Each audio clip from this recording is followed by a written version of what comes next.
ہمارے ایک دوست نے سوال کیا ہے کہ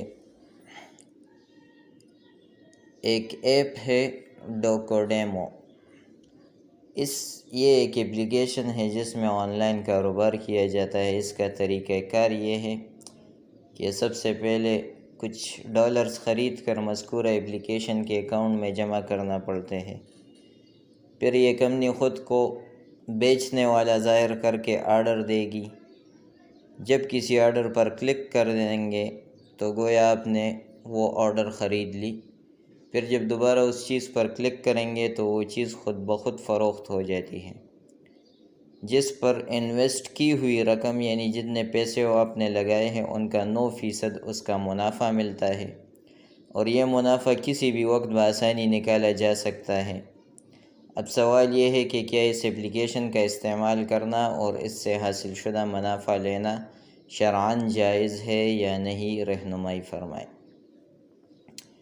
جواب سے پہلے میرے محترم بھائی، شریعت میں بیع یعنی خرید اور فروخت کے کچھ اصول متعین ہیں۔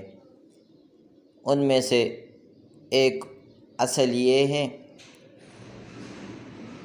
کہ جو خریدار ہے، جو بیچنے والا ہے، وہ جو چیز بیچ رہا ہے اس کو تسلیم کرنے پر قادر ہو۔ یعنی اس طرح نہیں ہے کہ ہوا میں ایک پرندہ اڑ رہا ہے اور آپ کہے کہ یہ میں نے آپ پر 1000 روپے میں بیچ دیا۔ یہ نہیں ہوتا، یہ جائز نہیں ہے، اس وجہ سے کہ آپ اسے تسلیم نہیں کر سکتے، یعنی اس کو دے نہیں سکتے، سپرد نہیں کر سکتے کسی کو۔ ایک تو یہ اصول ہے۔ دوسرا، جو خرید اور فروخت کے اصول متعین ہے شریعت میں، اس کے تحت جو کاروبار ہوگا وہ جائز ہوگا، اور اس کے تحت جو کاروبار نہیں آئے گا وہ جائز نہیں ہوگا۔ اب اس مسئلے کو سمجھیں۔ آن لائن کاروبار کے اکثر طریقے شریعت کے احکام سے متضاد ہوتے ہیں۔ جو مذکورہ ترتیب ہے جو بیان کی گئی ہے سوال میں، ایسی ہی ہے۔ شریعت میں معاملات کے لیے طریقے وضع ہیں۔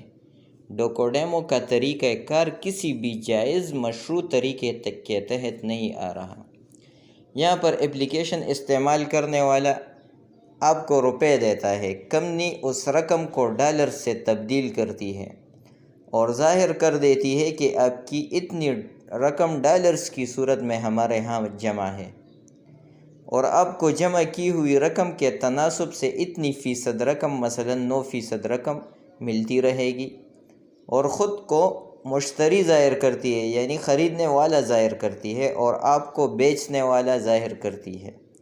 حالانکہ یہ خرید و فروخت کا کوئی جائز طریقہ کار نہیں ہے۔ خرید و فروخت میں بیچنے والا الگ ہوتا ہے، اس کی ملکیت اور قبضے میں چیز ہوتی ہے۔ پھر لینے دینے میں خریدار اور بائع مکمل طور پر شرعاً آزاد ہوتے ہیں۔ چنانچہ فروخت ہونے والی چیز کے دام لگتے ہیں، بائع زیادہ کا مطالبہ کرتا ہے، خریدار کم پیسے لگاتا ہے، پھر کسی خاص رقم پر دونوں کا اتفاق ہو جاتا ہے۔ خریدار پیسہ ادا کرتا ہے، بائع وہ چیز حوالہ کر دیتا ہے، اس کے قبضے میں دیتا ہے، جبکہ یہاں اول تو کوئی چیز ہے ہی نہیں، صرف تصویر کی حد تک کمپنی دکھاتی ہے۔ بالفرض اگر کوئی چیز فروخت کے لیے ہے بھی تو وہ کمپنی کی ملکیت ہے، اس کے قبضے میں ہے، پھر وہ خریدار کیسے بنتی ہے؟ اس کے علاوہ منافع کی شرح محفوظ سرمایہ کے تناسب سے پہلے سے طے شدہ ہوتا ہے۔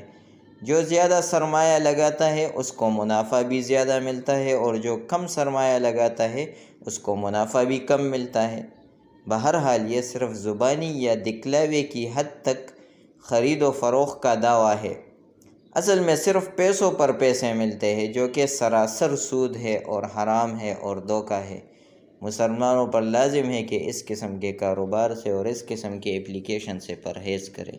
جزاک اللہ خیر۔